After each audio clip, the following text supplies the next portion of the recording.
Hi everyone and welcome to the lecture on TOEFL vocabulary. Now in the last 6 lectures, we looked at some common grammatical sentence structures you will come across in TOEFL.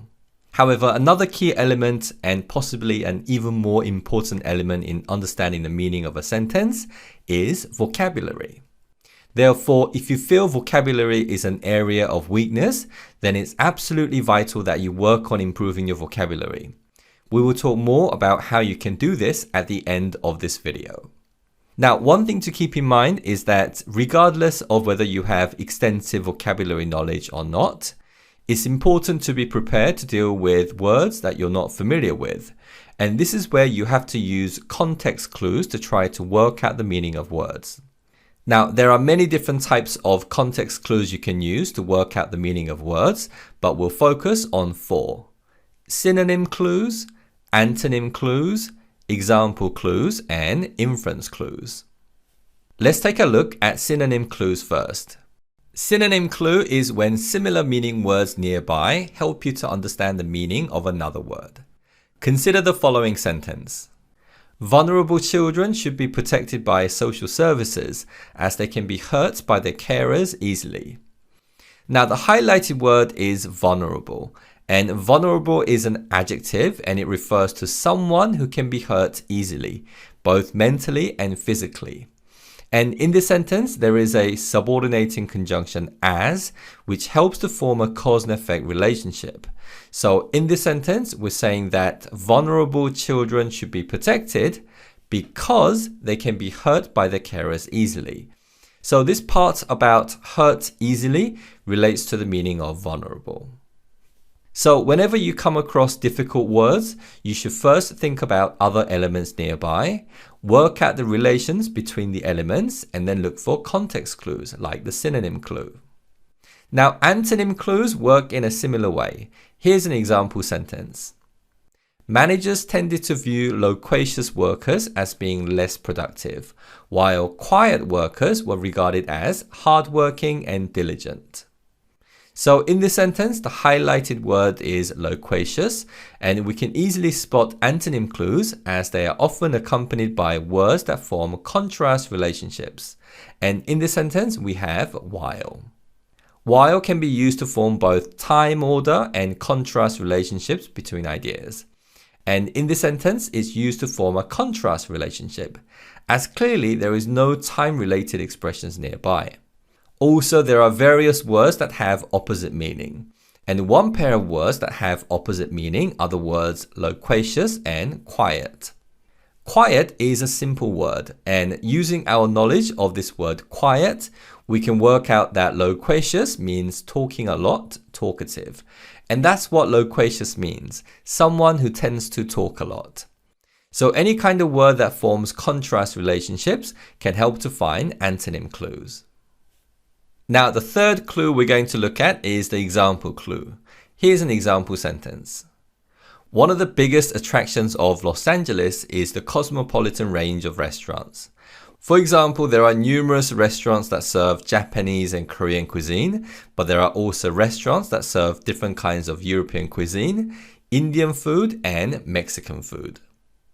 Now, example clues are very easy to identify as they're often seen with phrases that introduce examples.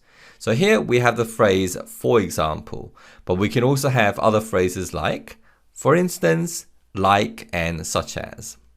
And based on the examples given, we can infer that in this sentence, the word cosmopolitan likely has something to do with being multicultural or many countries in the same place. And that's what cosmopolitan means. It relates to many people and things from different parts of the world being together in one place.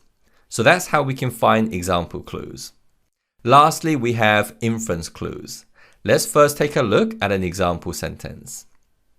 Even though his work was praised for originality, the artist held controversial views on race and religion. His outspoken comments infuriated many other artists, and his comments would eventually lead him to being ostracized from the art community.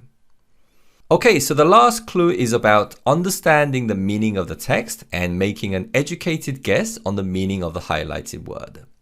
And making an educated guess involves having some understanding of the text, but also using your own knowledge on the topic area.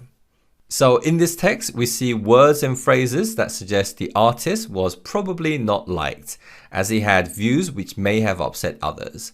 And the key phrases are held controversial views on race and religion, outspoken comments infuriated many people, and the verb infuriated means make people angry. And even the use of the preposition from suggests that ostracize has something to do with the artist moving away from the art community. And that's what ostracize means. It means to stop accepting someone as being part of a group, to exclude someone from the group. And more often than not, TOEFL passages won't have synonym, antonym, or example clues. And you have to understand the flow of meaning in the passage and make an educated guess on the meaning of the word. So this is a very important context clue skill to be familiar with. Okay, so these are the 4 context clues you can utilize to work out the meaning of words in TOEFL passages. However, it's really important that you work on improving your vocabulary knowledge, as having strong vocabulary knowledge is crucial in doing well in the TOEFL test. But as you work on developing your vocabulary knowledge, please keep in mind of these 4 things. First, learn the word form and its correct meaning. Certain words can have more than one form, and depending on what form it's used in, the same word can have a different meaning. For example, the word appropriate can be used as an adjective, but also as a verb. When it's used as an adjective, it means suitable or right for a particular purpose.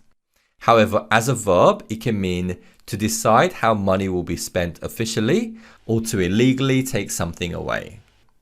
So when you learn the words for TOEFL, make sure to see if the same word is used in different form, and also see if it has different meaning depending on the form it's used in.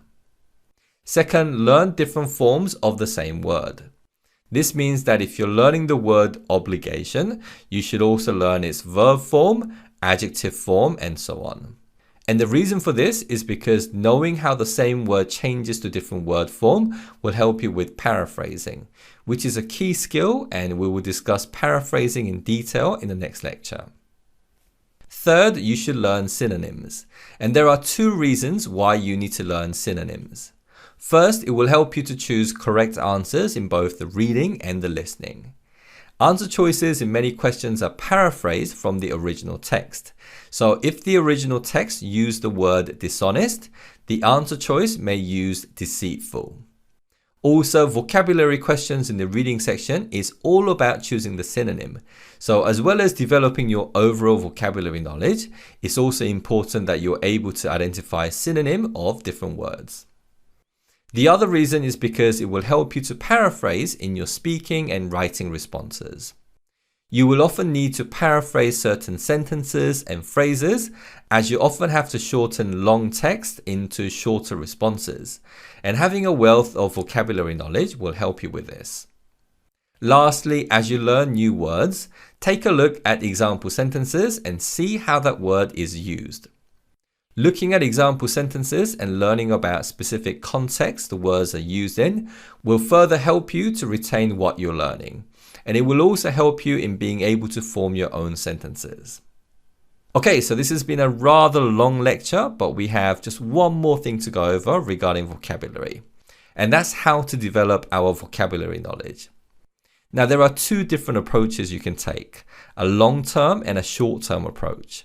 And I think it's important to combine the 2 approaches together, or more like doing the 2 together.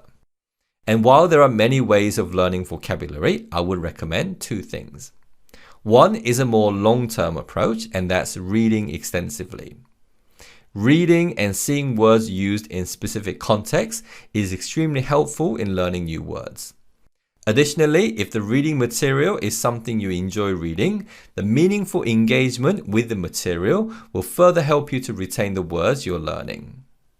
Second is a more short-term approach, and that's using flashcards. As you come across new words, you can create flashcards.